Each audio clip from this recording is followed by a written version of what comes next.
Fala pessoal do canal, tá começando aqui a nossa estreia de mais um collab do canal Pelas Barbas de Odin com o canal da UB Editora. Dessa vez a gente vai trazer para vocês um programa diferente. Vocês já estão acostumados com o nosso podcast, mas agora a gente tem um programa com reviews de edições especiais, edições que marcaram época, edições que fizeram história no mundo dos quadrinhos. Então, todos os meses nós vamos selecionar algum título desses que seja de extrema relevância para o mundo dos quadrinhos e vamos bater um papo aqui, em trio, nós três. Eu, Rodrigo Barba, meu querido amigo Lucas Souza e Alexandre Batista vamos sempre trazer para vocês, então, essas HQs diferenciadas. E hoje a gente começa com um material, cara, que é realmente diferenciado, que é essa beleza aqui, ó. Odisseia Cósmica, o Lucas não está mostrando a dele, não sei porquê, mas a gente está falando hoje de Odisseia Cósmica. Uma junção improvável de heróis aqui, liderados por alguém menos improvável ainda, né? Porque a gente tem Darkseid formando duplas de novos deuses com alguns heróis da DC, né? E alguns outros heróis que não fazem parte propriamente da Liga da Justiça, enfim. A gente vai falar um pouco a respeito disso, tá? E tem dois nomes pesadíssimos à frente desse material. A gente tem ninguém mais, ninguém menos que Jim Starlin. Cara, o cara é simplesmente o criador do Thanos, né? Então, ele teve uma passagem legal pela DC, o Ale vai falar um pouco mais sobre isso, e aqui ele faz esse trabalho de roteiro do material.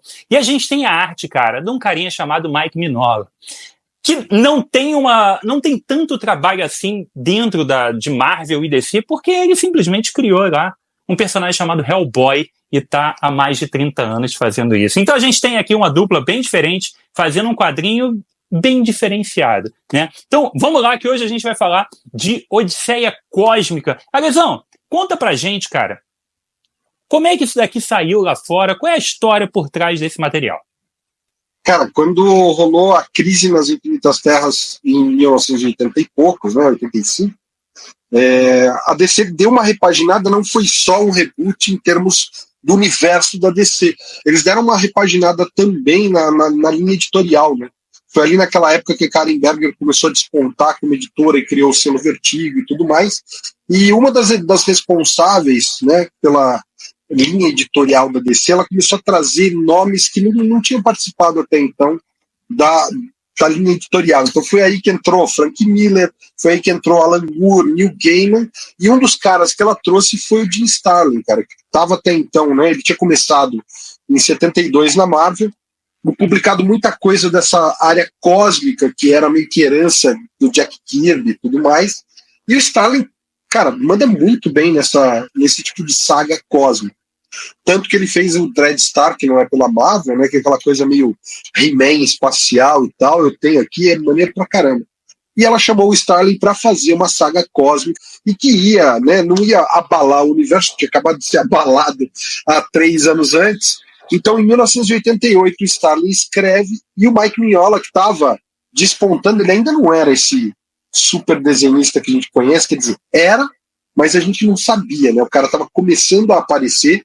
E a Odisseia Cósmica foi um dos grandes trabalhos de peso que ele fez naquele comecinho, né? Ele tinha começado, eu acho que em 81, fazendo arte final, e aí quando ele começa a assumir os desenhos, o primeiro trabalho mais robusto dele na DC é o Odisseia Cósmica, né? Ele tinha feito também aquele Elseworlds do Gotham by Gaslight, que é o Batman 1889, e aí Mignola começou a ganhar realmente esse respeito que a gente tem até hoje, porque a obra do cara é incrível.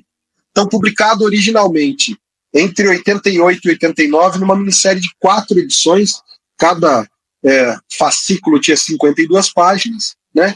E no Brasil, a Abril já trouxe isso em 1990, então assim, começou a publicação lá em final de 88, começo de 89, um ano depois já estava nas bancas brasileiras também, como minissérie em 4 edições, o que para a época, galera, quem está assistindo e não é dessa época antiga, era um feito incrível, porque demorava às vezes 2, 3 anos para a gente conseguir chegar na cronologia que estava nos Estados Unidos. Então, e não só isso, né, Ale? É o fato de ser uma minissérie em 4 edições em formato americano, cara, com o mesmo número de páginas. A Abril saiu totalmente fora da caixa do que ela publicava normalmente. Ela trouxe pra gente uma edição, eu nunca nem vi essas edições, que vi num sebo uma vez, eu particularmente confesso que eu não lembro, mas eu não tenho essas edições, eu só sei que elas estão num formato bem bacana e bem diferente do que a gente tinha publicado no período.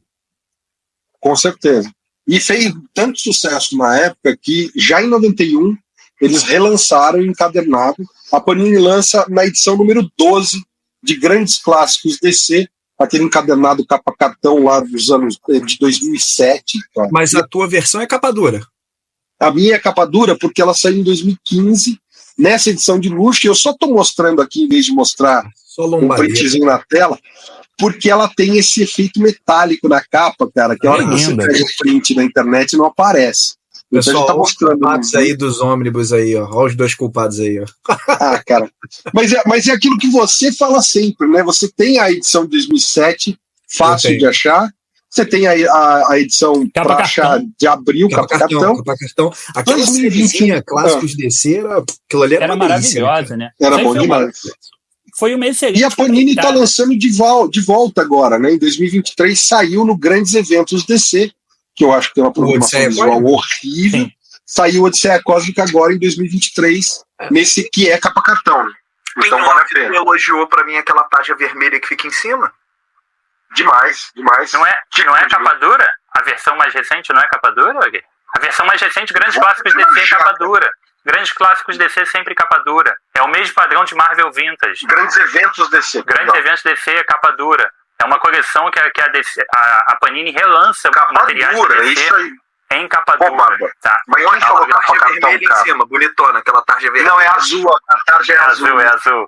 Quem tem a capa vermelha, a tarja vermelha, acho que é a Marvel. Que é do Justiceiro, tem essa tarja bonita em cima, verdade. E um detalhe, ela saiu, cara, na coleção regular da Igomose em 2021. Não é naquela coleção de sagas, é na coleção, nessa que tá atrás do Lucas ali, ó. Saiu no número 147, o Odisseia Cósmica. Ali. 147. 147? Eu fiz só até a 60. Eu fui aquele empolgado que fez a assinatura. Aí, quando eu vi que a seleção de materiais deixava um pouco a desejar, eu falei, vou fazer meu painelzinho ali legal e... Olha o Lombadeiro, falando da gente, olha o Lombadeiro comprando. Olha o Lombadeiro reclamando do Lombadeiro. O sujo falando do mal lavado, não tem. E basicamente essas são as versões que ele tem no Brasil, galera. Se não tem uma dessas, vai atrás. Não, mas então, essa versão mais recente da Panini tá bem fácil de encontrar, embora ela tenha saído já há quase um ano, ela saiu no meio do ano passado. Ela é um material que você encontra facilmente no site da Panini ou no site da Amazon. Tem linkzinho dela aqui embaixo ainda para dar moral aqui pro programa, tá? Mas o que importa é o seguinte, cara. Você tem essa dupla fantástica, né? A gente tem o Jim Starlin, muito conhecido principalmente por fazer grandes eventos cósmicos, e a gente tem o Mike Mignola, que é sempre bom vê-lo desenhando alguma coisa diferente do Hellboy. Embora a gente ame ver o traço dele no Hellboy, aqui a gente vê algumas características da arte dele, mas é uma arte ainda diferente, ainda tentando se adequar, né? Tentando se manter dentro de uma Major ali, dentro da DC, tentando fazer alguma coisa não tão autoral assim. A gente percebe que é o Mignola, mas ele tá num caminho um pouco diferente. Então a gente tem realmente a oportunidade de ver esse cara desenhando os maiores heróis da DC. E numa história que é muito legal, cara. A gente já vai entrar em mais detalhes da história, que é o ponto principal aqui do programa, mas a gente tem basicamente a equação antivida, a grande equação antivida que o Darkseid está atrás há tanto tempo. Finalmente ela dá as caras lá e, na verdade, ela é meio que ela meio que ganha vida após ela ser decifrada, né? E a gente tem isso se tornando um perigo enorme para o universo. E o Darkseid acaba se juntando com os novos deuses. Então a gente tem uma união de Nova Gênesis, né, com Apocalipse para poder tentar combater isso. E aí a gente precisa da ajuda dos maiores heróis da Terra. É totalmente louca essa premissa, mas é divertida, tá? Existem vários pontos, vários locais do universo que tem que ser mapeados, investigados, enfim, que tem que ter ação. Então eles chamam esses heróis da Terra, que não são basicamente a Liga da Justiça. A gente tem aqui, por exemplo, a participação da Estelar, que é uma personagem dos Titãs, e ela também é convocada. Então a gente tem basicamente o Batman, o Superman, o Ajax, nosso querido caçador de Marte, né? Temos o John, que tem uma participação extremamente importante aqui, o John Stewart, Lanterna Verde. temos até uma participação do Etrigan, cara, que afinal de contas também é um personagem diretamente ligado a todo o legado do Jack Kirby. E esses personagens vão se juntar ali com os personagens dos Novos Deuses para ir participar de missões ali em duplas, e duplas mais improváveis ainda do que você consegue imaginar, para poder levar à frente essa história. Então vamos embarcar um pouco nisso daí, cara. Eu li o material recentemente, tinha lido lá atrás, tá? Mas reli o material agora recentemente e, porra, continua muito bom esse material de 88, né, como a gente falou, e isso continua extremamente divertido, e ele tem algum impacto, ele tem alguma relevância para o que viria a ser o futuro da DC, principalmente no Lanterna Verde John Stewart, né? É isso aí. Eu acho maneiro, cara, porque eles conseguem colocar um personagem B ali, que é um forrajador, né, para participar de um evento desse porte. Ele tá ali em uma ou duas revistas dos Novos Deuses, ele aparece muito pouco nas histórias todas, né? Ele é sei lá, eu acho que ele não é nem um novo deus, né? Ele é só um habitante de Apocalipse, que obviamente quando tá na Terra ele tem força aumentada e tudo mais. E de repente, cara, ele vira um dos melhores amigos do Batman. Isso eu acho fantástico na escrita de Jim Starlin, porque de repente ele passa a fazer muito sentido pro Batman em função dessa mudança de postura dele durante a saga. Então, não é spoiler, né? A gente tá falando de uma saga aí que tem 40 anos quase, galera.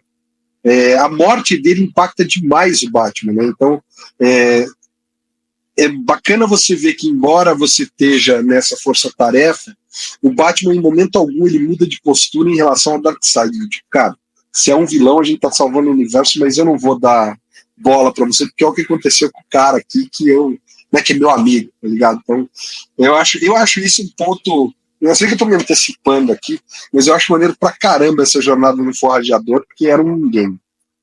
E Lucas, eu acho legal aqui, cara, que a gente tem essas duplas sendo formadas, e são duplas que a gente nunca veria esses caras agindo juntos, né?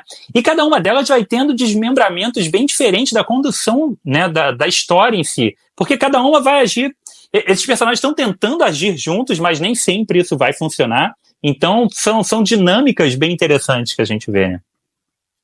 Então, Barba, o que eu acho que torna essa leitura especial? Primeiro, claro, você ter histórias com o Darkseid ganhando protagonismo, saindo daquele papel padrão, porque a maioria das histórias o Darkseid ele não atua muito, né? Ele tá lá com os bracinhos dele para trás e quietinho ali na dele e tal. Então você vê ele tá assustado, né, irmão? Eu acho que isso você vê ele assustado, já é um negócio que vale o ingresso. E eu acho que o segundo, a sensação que eu tenho é que o Starlin, ele quis, não sei se a palavra é quebrar, mas ele quis colocar os personagens em situações desconfortáveis, né? O Batman é óbvio, o Batman cara, é urbano, e aí ele tá no meio de um monte de gente. De uma saga cósmica. Então, aquele ali é óbvio. Mas você vê isso acontecendo com quase todos os personagens no decorrer da história, né? Então, é o Superman que tá acostumado a resolver as coisas com certa facilidade e de repente ele lida com caras que são tão fortes quanto ele, alguns mais preparados do que ele, né? É o Lanterna Verde que também tem um nível de autoconfiança absurdo e também acaba pisando na bola. Então você vai vendo esses caras se relacionando e a sensação que eu tenho é que o Starlin ele quis meio que dar uma lição neles, né? No sentido de, cara, vou mostrar pra você que existem situações que o que você sabe fazer não adianta de porcaria nenhuma e que você vai ter que sair, como o pessoal gosta de falar, vai ter que sair aí da caixinha para poder resolver de uma forma diferente. A escrita dele é muito fluida, né, cara? A gente tá falando do Jim Starlin, apesar dele ter escrito coisas ruins, como a saga do Thanos, esse tipo de coisa. Olha, brincadeira, o Barba ali teve umas 5. Pô, cadê meu cartão vermelho aqui, cara? Mas brincadeiras à parte, assim, a escrita dele é muito fluida e o que o Mignola entrega de arte, também é um negócio para mim que é diferente, porque a gente está acostumado a ver aqueles visuais cósmicos, né, as páginas e tal, acho que com um desenho um pouco mais definido, um pouco mais com cara de comics, e aí vem o Mignola, que tem um traço extremamente característico e tal, e aí você começa a ver umas cenas assim, você fala, caraca, isso aqui não é bem o que eu tô acostumado a ver, não é bem como o espaço parece nos outros desenhos, então chama muita atenção, tá? E eu acho que o legal, né, para fechar, assim, é o que o Barba falou. Ele não pega a Liga da Justiça, não é aquele negócio assim, ó, pegamos os heróis da Liga e levamos lá. Não, ele é tipo um catacorno, né, meu irmão? Vai passando e fala, Estela, tá de bobeira aí? Então vem cá contigo aqui, vamos lá fazer uma parada ali que vai ser maneiro e tal. E aí você vê o Etrigan no meio do negócio e você fala, cara, o que o Etrigan tá fazendo aqui? E faz sentido, né? No final das contas você fala assim, não, beleza, faz sentido o Etrigan tá aí. Então é bacana que esse negócio de ter separado em duplinhas pra missão, todo mundo teve espaço para brilhar, todo mundo teve espaço para ter os seus problemas ali, alguns mais relevantes para a história, outros menos, mas todo mundo teve espaço para brilhar. E, cara, ele fez muita coisa estranha fazer sentido, então vale a pena. E um comentário final. Foi a primeira saga cósmica que eu li, cara, quando saiu lá no 12. E eu fiquei muito impressionado. Eu não tinha lido até aquele momento Hellboy, e quando eu vi, eu falei, caraca, olha o que esse cara tá fazendo, e foi ali que eu comecei a ir atrás dos materiais do Hellboy, que até aquele momento eram publicados de forma pouco fácil para quem tava querendo pegar, né? E aí foi a primeira vez que eu fui atrás. Então, assim, é uma HQ que impressiona, e o que o Barba falou, envelheceu bem demais. Sim, Ô, Lucas, fazer uma pincelada no que você falou a respeito da arte do Mignola, cara, porque você espera, né, quando você pega uma saga cósmica, por conta do legado do Kirby e o próprio Byrne, quando assumiu depois Darkseid e tudo mais, Superpowers, aqueles Kirby Crackles, é o que você falou, né? Tem uma cara, o universo, principalmente na DC, a Marvel também, cara, tem aquela cara. O Mignola pouco usa o tal dos Kirby Dots, dos Kirby Crackles lá, ele usa muito pouco, e quando ele usa, tá aí na tela pra galera olhar. É totalmente diferente da forma como o próprio Kirby usa, ou gente que tenta simular o Kirby usa. Então, a paleta de cores é completamente fora do que se esperaria. Então, o Mignola, ele realmente traz para ele a arte, ele põe a assinatura dele na arte, na cor, e eu acho maneiro quando ele se insere na história, né, que salvo o engano, que a gente tá com a equação antivida ali, se espalhando que nem a Skynet, né, ela tá tentando tomar pontos e usando manifestações personificadas para se instalar em pontos estratégicos para conseguir destruir o universo. E quando ela se instala em Shanxi, lá no canhão central de Shanxi, e que daí fala assim, pô, a antivida tá, né, alterou o canhão central, tem um gordinho lá com uma lata de tinta amarela e um pincel na mão, que você fala assim, cara, o Mignola se desenhou pintando o canhão, é sensacional, né, cara? Você fala, o cara não deixa de botar um easter eggzinho ali, de zoeirinha, porque é uma saga muito séria, muito densa, é o momento mais, pra mim, o momento mais denso da série e que tem mais impacto, na minha opinião, pro universo DC até hoje, e o cara põe aquela assinaturinha ali do lado, né, um tanquezinho no canto. Eu acho sensacional isso. E eu acho legal aqui, cara, que a gente falou aqui dos heróis da DC, né, dos principais aqui, que a gente conhece, dos básicos da Liga, mas a gente tem até a participação do Adam Strange, né, que é um personagem também pouco comum de estar interagindo com essa galera. Eu acho legal que a gente também tem uma visão acerca desse mundo criado dos novos deuses, né? A gente fica sabendo um pouco mais da gênese desses locais, a gente fica sabendo um pouco mais dos novos deuses, de Apocalipse, entende um pouco mais a logística. O Starling é muito bom de explicar esse tipo de coisa que muitas vezes era confuso de se entender. E se você não pegou o Quarto Mundo como eu, porque achou meio maçante, aqui é uma possibilidade de você se aprofundar um pouco mais a respeito desses temas. Então, acho, bem legal. E o legal também é que essas duplas, né, eles vão sendo enviados com uma missão que tem um senso de urgência, porque tem umas bombas que vão explodir, né, e que podem acabar com todo o universo, e que não nem tudo vai acabar tão simples assim. A gente não obrigatoriamente vai ter tudo sendo resolvido, a gente não vai ter obrigatoriamente todos os membros voltando vivos, como o próprio Agui já falou, pode dar merda pelo caminho, e esses locais que vão ser visitados também tem pontos interessantes, como o próprio povo lá dos Gaviões lá, eles vão até Tanaga, então tem algumas coisas legais, existe uma exploração muito grande da parte cósmica mesmo do universo DC, que eu acho que, porra, é muito, muito legal. É uma revista que realmente tem essas duplas acabam funcionando, tem esse senso de urgência, né? Existe um senso de perigo e que você percebe o perigo dentro da própria revista, porque dá merda, tem hora que dá merda, e o Jim Starlin realmente faz um trabalho aqui extremamente competente em cima disso. Né? Como é uma saga logo em seguida da crise, muitos dos personagens ainda não têm familiaridade um com o outro. Então a gente vê muito, por exemplo, na troca entre o Ajax e o John Stewart. Eles não se conhecem tanto. Está impressionado, eles não se conhecem tão bem. Outra troca que você vê é aquela relação entre o Pai Celestial, o Darkseid e a galerinha ali dos Novos Deuses e tal. O Orion, né, é aquela coisa meio medievalesca. O Orion é filho de Darkseid, mas é o Pai Celestial que cria como uma coisa meio, você tá meio de refém aqui, porque você é filho do inimigo, mas eu vou te ensinar e tal, é bem medievalesco, e você percebe que o Orion ainda não está acostumado com os jeitos de Nova Gênese, então ele ainda tem muito do Orion, filho de Darkseid, que é um cara, até hoje eles mantêm essa característica no Orion. Ele não é suavizado, né, nos 952 na Mulher Maravilha ele tá ainda com essa pegada. Isso aí. Mas ali a coisa era de fato inédita, né? Ali o Pai Celestial ainda tá tentando falar para ele, cara, termina a HQ, né? Com ele dizendo, cara, você precisa aprender a ter tolerância, né? E o Orion vira e fala, como quiser, Pai Celestial. E termina a HQ numa parada que eu acho que talvez isso seja a coisa que mais ressinto de falar, a galera não teve coragem de desenvolver isso para um outro rumo, né? Ele segue nessa coisa de ser turrão, violento, impetuoso e de poucos amigos. Então, o que eu ia comentar era isso, né, cara, desse final.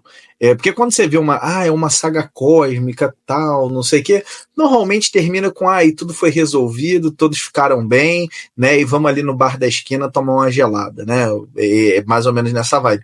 E ali, cara, termina com todo mundo com cara de c... Tá todo mundo com a caroça, assim, de... Puta que pariu, né? De tipo, que merda, sabe? Não é tipo, acabou e tá tudo bem, não, cara. Acabou e tem consequências ali. O pobre coitado do Jason Blood, né? Por exemplo, esse é um infeliz, né? Então você vê assim, cara, as soluções que são dadas no final são as piores, né? Então todo mundo volta, eu acho que com alguma lição bem específica para tirar ali daquela aventura. Isso também foi um negócio na época, quando eu li a primeira vez, que me marcou, que eu falei, cara, que isso aqui? Não é assim que era para terminar, né? Era para terminar com o sol ao fundo, o Superman indo voando e a galera correndo, no melhor estilo abertura da Liga da Justiça, do desenho, para ser uma parada assim, né? E não, a parada termina de um jeito estranho. Eu acho, ali, você falou da questão do Orion, mas eu acho que talvez a DC tenha cometido um erro ali,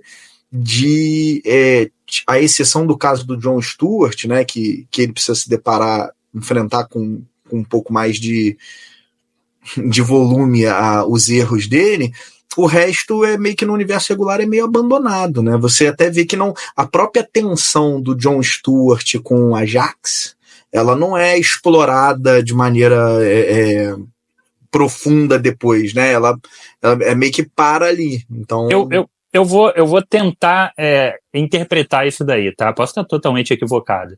Mas a gente tem o Ajax participando da liguinha nesse período pós-crise, né? Então eles tinham um distanciamento e talvez os roteiristas futuramente, além de talvez desconhecer um pouco, ou até preferiram, cara, suavizar no sentido de o Ajax, no fim das contas, cara, ele é um marciano. As relações, a forma como ele vai interagir, vai perdoar ou vai guardar no coração um ódio por uma coisa que aconteceu lá, e ele viu o arrependimento, ele viu o que o John sentiu, ele levaria de um jeito diferente essa relação. Quando é que esses caras foram interagir seriamente de novo? O Lanterna Verde da Liga era o Guy, então acho que talvez por conta disso a gente tenha... Passaram-se muitos anos, porque Depois, quando você tem uma liga mais séria, que é a fase do Morrison, não é o John. Né? Aí a gente tem o Kyle. O John, na verdade, sumiu lá junto com... O John ele era um coadjuvante frequente nas revistas do Kyle. Ele aparecia com muita frequência ali, sofrendo as consequências desse negócio, do chanche e tal. Mas eu concordo com você, mas é um negócio que a gente olha e fala, talvez podia ter sido feito de uma outra forma. Mas, por outro lado, também é o que você falou. Aquele período ali da liguinha tem algumas coisas que era difícil você trabalhar. Sim. Por exemplo, o Homem-Animal estava na liguinha e em dado momento, eu não me lembro se foi o Morrison, não, acho que foi o Morrison que mata a família dele. É o Morrison ou é o cara que vem depois? Eu acho que é o Morrison. Mas mata a família dele. Você fala, cara, como é que você vai inserir esse tema, tipo, pesadíssimo de uma forma direta numa HQ que tem um tom mais leve. Então eu entendo que algumas coisas não pudessem ser feitas ali, mas eu acho que enfim, muita coisa do que acontece é deixada de lado. E os Novos Deuses têm um problema, né? O próprio Kirby não fecha a história quando ele tá na DC, ela fica em aberto, né?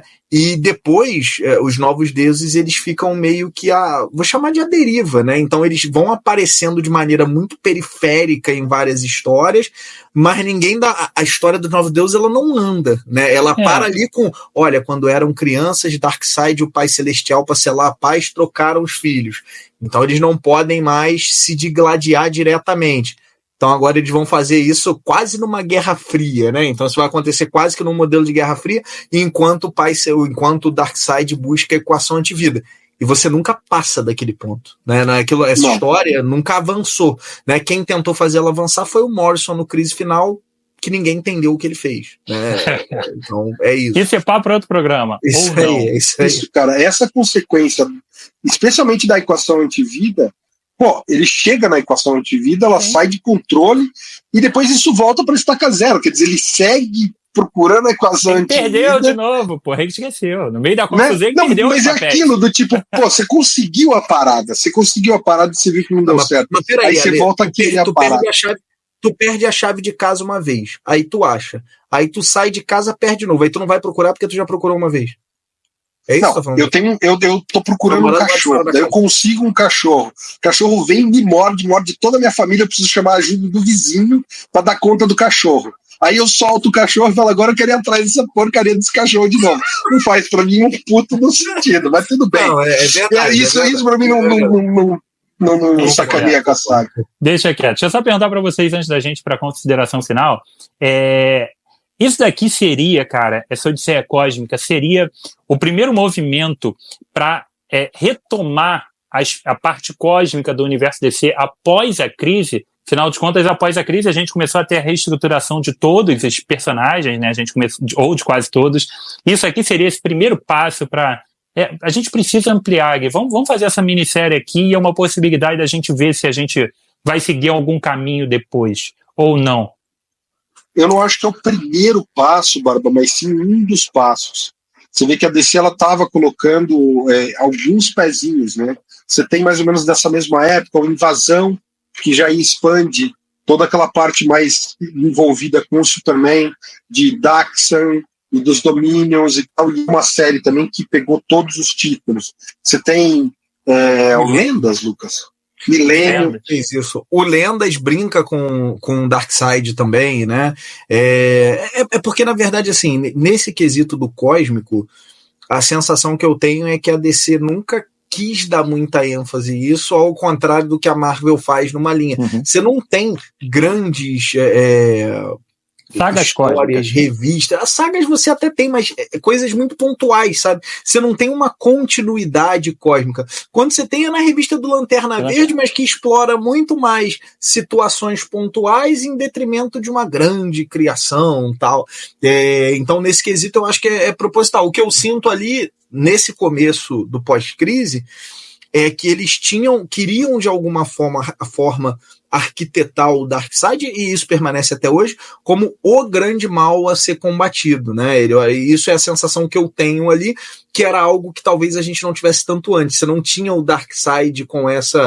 O Darkseid estava ali, ele existia e tal, mas você não tinha isso, olha, o cara, o mal encarnado, né? E depois ali do pós-crise, ele bem ou mal é o responsável pela junção da liguinha, né? Ou ele sem querer faz a Liguinha se unir com as maquinações dele lá, aí você vê ele no Odisseia Cósmica, aí o Byrne mexe com ele de novo quando tá mexendo no título da Mulher Maravilha, aí você mexeu no Superman também. Mexeu no Superman. Você vai tendo vários embates com o Darkseid que vão meio que se abrindo, né? A própria Liguinha, a revista da Liguinha, você tem o Darkseid ali em dado ponto na saga do Lord Mangakan. Você tem lá o Darkseid, tendo o Darkseid Apocalipse tendo algum envolvimento central, até porque o Scott Free estava na revista, né? Então, que é o Senhor Milagre, né? Então, eu tenho mais essa sensação, sabe? Eu não consigo ver Barba como se fosse um plano de arquitetura. Não, é tipo, cara, a gente quer colocar o Darkseid como a ameaça, então foi uma chance da gente usar ele de forma mais central, de um jeito tão diferente que a gente está debatendo até hoje, né? Show de bola. Então vamos para as considerações finais. Aguizão, manda aí, depois o Lucas e eu fecho aqui. Cara, não dá pra gente falar num programa aí de grandes obras e da Odisseia Cósmica, sem falar especificamente da cena, né, que marcou a vida do Jon Stewart. Eu sei que a gente já falou em outros programas, mas acho que precisa ficar registrado a arrogância dele, né, e essa dinâmica. Eu acho que isso, para mim, é o ponto alto da Odisseia Cósmica, apesar de todo o resto ser muito, muito, muito bom, mas o ponto alto, o único, se eu tivesse que escolher, seria esse momento, porque tá lá o Ajax, né, o Caçador de Marte, maravilhado com o Anel de Lanterna Verde, até porque ele tinha de referência na Liguinha Gnorte e Guy Gardner, né? Então você fala assim, tô vendo finalmente alguém usar esse anel do jeito legal, do jeito certo, o cara manja do que tá fazendo, e o Jon vai ficando arrogante, até o momento que ele vira e fala assim, cara, você tá me atrapalhando. Então ele prende o Ajax num cubo de energia esmeralda e manda o cara falar, cara, sai daqui, você vai se proteger porque você é vulnerável ao fogo e tal, e sem você eu não vou precisar me refrear, não vou precisar me segurar, e vai lá, parte para querer resolver a ameaça em Shanshi, e aí a antivida personificada no Mike Mignola tinha pintado o canhão que estava apontado para o núcleo do planeta de amarelo. Então, e aí, genocídio do planeta de Shanshi e tal, que repercutiu até hoje. Então não dava para deixar de mencionar, porque eu acho isso. Aí, hoje em dia, cara, com a maturidade de leitura que a gente tem, você já vê essa bola sendo cantada lá atrás. Mas na época que eu li isso pela primeira vez, eu fiquei assim, não, a parada é amarela, velho. E tipo, isso me chocou pra caramba, assim, e eu acho que é narrativa, né? É uma aula de narrativa e de desenho. Ali, cara, acho que assim, para quem nunca leu nada cósmico da DC, é uma história interessante demais. Ela é muito fechada, tá? Então, pô, eu não conheço nada, nunca li nada. Cara, dá para embarcar assim que tudo que você precisa ter de informação, eles vão te dar ali, né? E são os personagens nas suas versões clássicas muito reconhecíveis. Então, é o Superman com a cueca por cima da calça, é o Batman, então tá tudo muito bem redondinho, tá? Então é legal falar isso porque é uma saga muito permissiva para quem tá de fora. E já que você falou da sua cena favorita, ô Ale, eu tenho que falar da minha, cara. Uma das minhas cenas favoritas é o final do Jason Blood e do Etrigan, né? Onde no final ali, spoiler, né? 40 anos atrasado, a gente tem um final onde os dois são obrigados a se unir de novo. E o Jason Blood, ele lamenta profundamente o retorno dele à forma vilã do Etrigan, né? Essa reunião dele de novo. Então, isso é muito legal, porque você fala assim, caraca, é uma vitória agridoce, né? Que os caras têm. Então, essa cena aí me marcou bastante, porque fez o final da revista dar uma sensação diferente no leitor. Show de bola. Galera, um quadrinho que tem essa contagem regressiva aqui é totalmente imperdível, tá? Um material diferenciado. Odisseia Cósmica, cara, é um quadrinho, como o Lucas falou, um quadrinho para qualquer um. Você é um novo leitor da DC, você é um leitor ocasional da DC, você quer despertar um pouco mais do seu conhecimento a respeito da parte cósmica, saber um pouco mais sobre Darkseid, Apocalipse, tudo isso, a oportunidade é essa. Além de você ter um quadrinho realmente dinâmico, com uma arte que a gente tem poucos exemplares, ainda mais em edição de luxo, do Mike Mignola desenhando para a DC, então é uma oportunidade legal, tá? O Jim Starlin ficou conhecido demais pelos trabalhos na Marvel, é a oportunidade de ver um ótimo trabalho dele aqui na DC, então só tem coisas boas a respeito desse material. Está disponível, é fácil de achar e vale muito a pena, tá? Então, Odisseia Cósmica é aquele quadrinho que a gente está te recomendando aqui agora no Grandes Obras. Novidade aqui desse collab do Pelas Barbas de Odin com a UB Editora. A gente espera demais que vocês tenham curtido esse programa. Deixe seu comentário, deixe seu like. Você pode estar assistindo em qualquer um dos dois canais, ele está disponível nos dois canais. Assista no outro também, deixa o like lá no outro canal também e conheça o trabalho que nós fazemos aqui durante a semana com um monte de programa, tá? A gente espera realmente demais que vocês tenham curtido a empreitada e que todo mês vocês voltem para assistir mais um episódio de Grandes Obras. E deixa aí o que você acha que deve entrar no próximo programa de Grandes Obras, beleza? Então foi isso, aqui comigo, Rodrigo, com o meu querido Alexandre Batista e com o Lucas Souza, nosso primeiro Grandes Obras. Um abraço e até a próxima. Valeu!